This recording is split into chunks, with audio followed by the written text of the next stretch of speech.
A decorated fighter pilot vanishes from a sealed cockpit at 30,000 feet. His radar signature remains steady, the jet continues on autopilot, and the oxygen systems are functioning perfectly. But when his wingman pulls alongside, the seat is empty. There is no shattered glass, no deployed parachute, and no distress signal. The canopy remains locked from the inside. A multi-million-dollar machine of war is flying itself across the desert, carrying nothing but a ghost. 3 days later, the pilot is found wandering in a restricted section of the New Mexico desert, hundreds of miles from his flight path. He has no dust on his boots, his flight suit is pristine, and he has no memory of the 72 hours that have just been erased from his life. This is not a ghost story or a mechanical anomaly. It is the first breadcrumb leading to a world that officially does not exist, a world buried 8 miles beneath the silent sands of the American Southwest. In the quiet town of Dulce, nestled within the rugged beauty of the Jicarilla Apache Reservation, the tranquility is a mask. For those who live there, the desert is not a place of peace, but a source of an oppressive, low-frequency hum that vibrates through the floorboards of their homes at night. This is the heartbeat of something massive, a subterranean city carved into the bedrock of Archuleta Mesa. It is a place where the air smells of ozone, and the silence is broken only by the movement of machinery that shouldn't belong to our century.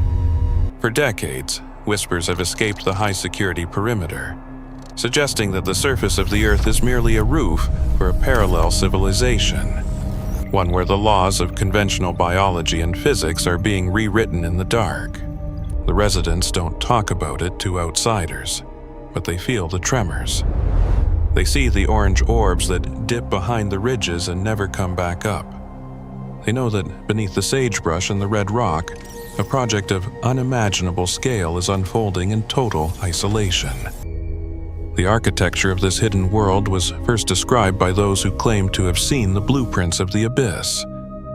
One of the most prominent figures was Phil Schneider, an engineer who specialized in high-budget classified projects. In 1979, Schneider was tasked with assessing geological stability for the expansion of an underground base near Dulce. What he described was not a routine construction site, but a pre-existing network of tunnels that appeared to have been carved by technology far superior to any publicly known boring machines. He spoke of an atmosphere of profound unease, a feeling that his team had stumbled into a territory that was already occupied by a presence that did not welcome human intrusion. Schneider's accounts suggest that the black-budget projects of the surface world didn't just build a base. They broke into someone else's home. The tension he described wasn't just professional. It was existential. He claimed that the deeper they dug, the more they realized they were not the architects of this facility, but merely the junior partners in a venture they could barely comprehend. According to these accounts, the base is structured as a vertical colony, descending through at least 7 distinct levels of increasing secrecy. The first levels are administrative, resembling a high-tech corporate campus where human personnel carry out logistical duties. There are cafeterias, dormitories, and maintenance hubs. However, as the elevators descend past the 4th level, the nature of the facility shifts into something unrecognizable. This is the rumored intersection of human and non-human intelligence, a joint venture shrouded in absolute silence. The lighting changes from warm tones to a sterile blue-white glare. The air grows colder. The security protocols become lethal. The deeper levels, particularly the 6th and 7th, are often referred to in whistleblower testimonies as the Nightmare Hall. In these sterile, white-lit corridors, the traditional rules of medical ethics are said to have been discarded in favor of radical genetic experimentation. Witnesses describe rows of pressurized containers and observation rooms where life is treated as a modular component, to be disassembled and rearranged at will. Whistleblowers describe these deep levels as laboratories for cross-species studies, where genetic material is manipulated to create life forms that have no place in the natural world. These reports do not speak of science fiction, but of a terrifying possibility, a silent exchange where advanced technology is traded for the freedom to conduct unconventional biological research. This is the dark bargain at the heart of the Dulce mystery. The logistics required to maintain such a facility are staggering. To power a city miles below the surface, one would need immense energy sources, perhaps advanced fusion reactors or systems that draw power directly from the Earth's own electromagnetic field. The sheer heat generated by such a facility would require massive cooling vents, hidden within the natural crevices of the mesa. The tunnels connecting these sites are rumored to be part of a vast subterranean highway system, where magnetic levitation trains move at hypersonic speeds, allowing personnel to travel from New Mexico to Nevada in a matter of minutes. This hidden infrastructure creates a shadow economy and a shadow geography, operating right beneath the feet of an unsuspecting public. The mystery of Dulce is inextricably linked to the testimony of Thomas Costello, who claimed to be a senior security technician at the facility. Costello provided detailed descriptions of the inner workings, including security protocols designed to keep both human and non-human residents in their designated sectors. He spoke of a complex hierarchy where the non-human entities often held the ultimate authority, and of a specialized weapon system used to maintain order. His accounts painted a picture of a facility that was not just a research station, but a diplomatic outpost for a civilization that may have been here much longer than we realize. This narrative suggests that the real history of our species is being written in a place where we are not allowed to go. Costello's descriptions of the flash guns and the sensory deprivation zones suggest a level of control that renders traditional resistance impossible. He described a world of cold efficiency, where the individual, human or otherwise, is merely a biological asset to be used in a larger, incomprehensible grand design. Why would a collective of the world's most powerful figures agree to such a pact? The answer may lie in the pursuit of ultimate control. If a faction of humanity gained access to technology that could manipulate time, space, and the very blueprint of life, they would hold a power that renders traditional governments and economies obsolete. This is the dark thriller of the modern age. The realization that while we look to the stars for signs of life, a more advanced and potentially more dangerous civilization may be residing miles below our own soil. The physical evidence for these claims remains elusive, yet the anomalies persist. Pilots flying over Archuleta Mesa frequently report instrument malfunctions, compasses spinning wildly, GPS signals dropping out, and radios filled with a static that sounds like a distorted human voice. Satellite imagery occasionally reveals vents and access points in areas where no known infrastructure should exist, hidden behind heavy camouflaging or placed in terrain so treacherous that no human would ever stumble upon them by accident. The volume of missing persons cases in the surrounding wilderness adds a layer of dread to the local lore.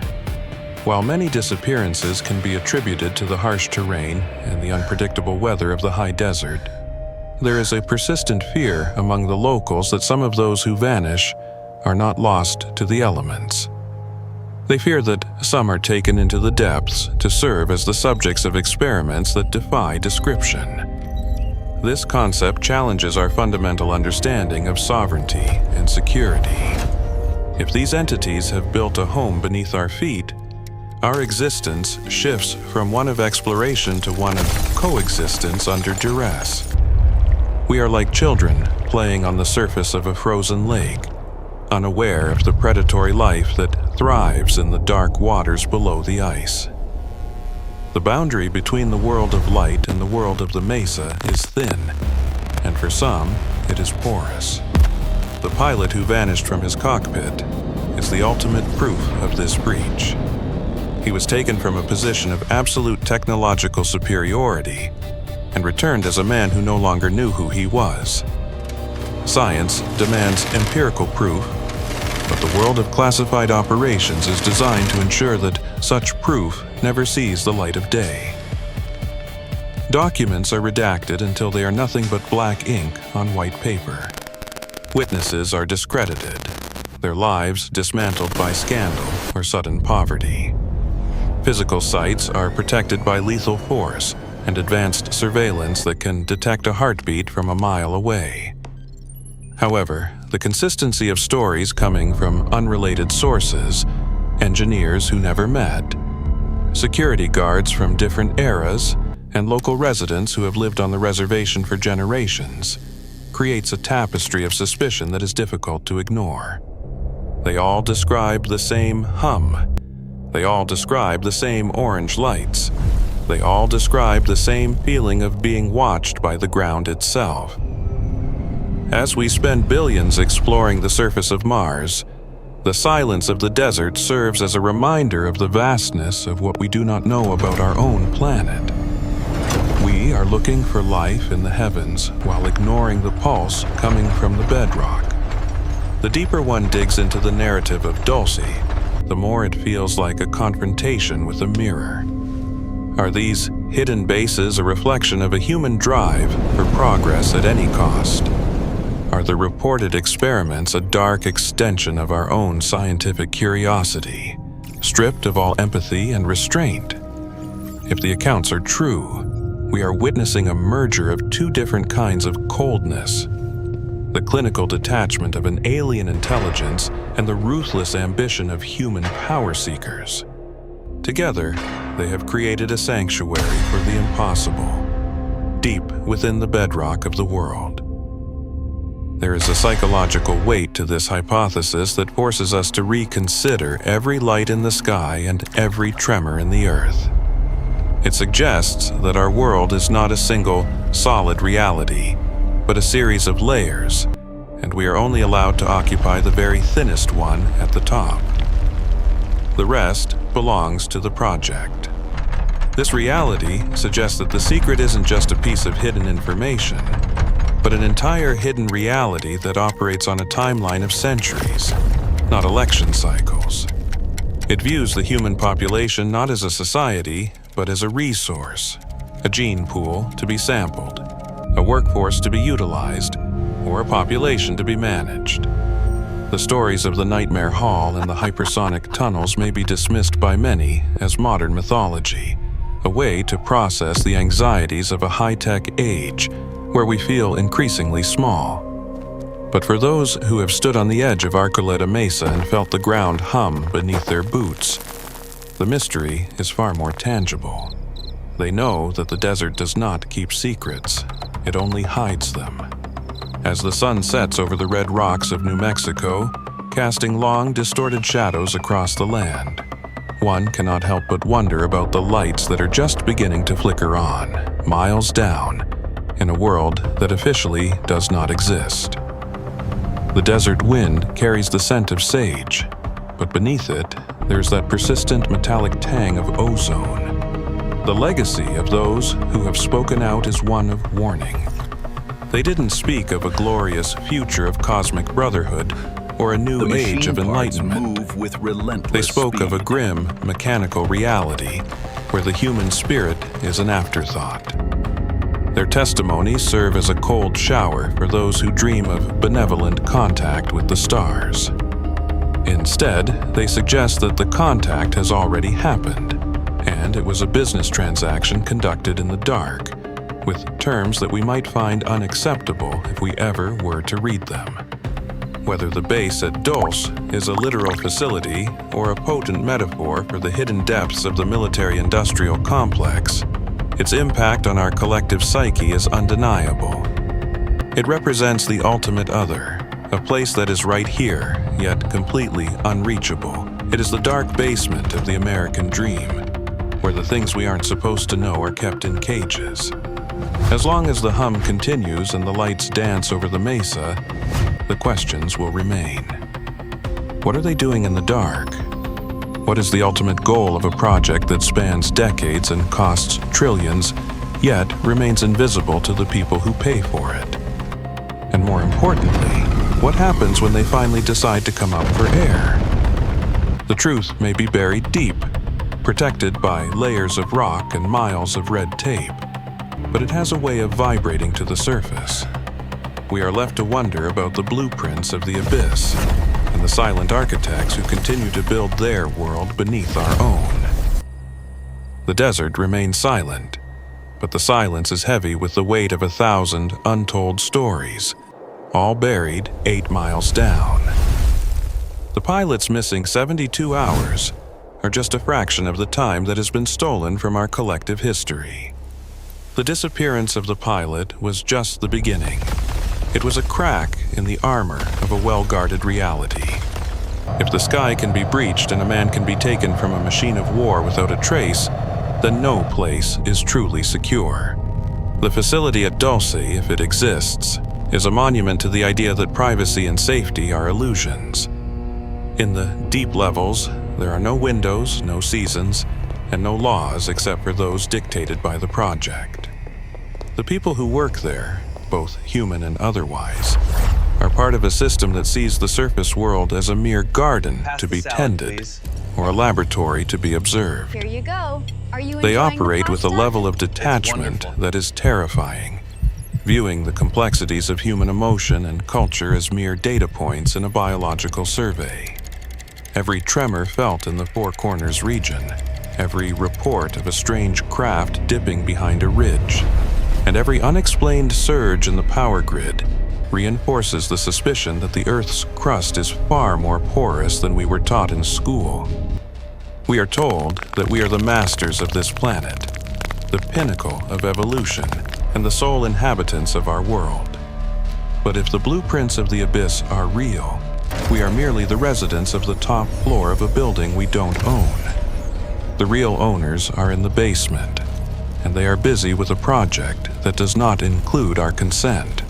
They are rewriting the code of life in the dark, building a future that belongs to them while we sleep in the silence above. The question of purpose remains the most haunting element. If a civilization has the technology to travel across the galaxy or move through the Earth like water, why hide? Perhaps secrecy is their greatest weapon. By remaining a myth, they can operate without resistance. They can influence our technology, our biology, and our future without ever having to face a public debate or a moral inquiry. We must act now, and we must The act dark thriller of Dulce is not about an invasion from above. It is about an occupation from below. It is the realization that the most significant events in human history might be happening right now, in the dark, and we are not invited to watch. The pilot who returned with clean boots and a hollow mind is a messenger, a warning that the boundary between our world and theirs is a door that only opens from one side. As the desert wind howls across the mesa, it carries the echoes of a world we were never meant to see. It speaks of sterile halls, of genetic puzzles, and of a partnership that defies the very definition of humanity. We may try to ignore the hum, to look away from the orange orbs, and to dismiss the stories of the engineers who saw too much. But the ground beneath us remains restless. The blueprints are already drawn, the tunnels are already built, and the work continues day and night, in a city of steel and chrome that exists where the sun never shines. The silence of Dulce is not the silence of emptiness, but the silence of a secret kept with perfect discipline. And that silence is the loudest warning we will ever receive. The desert is watching, the mesa is humming, and the truth is waiting, 8 miles down.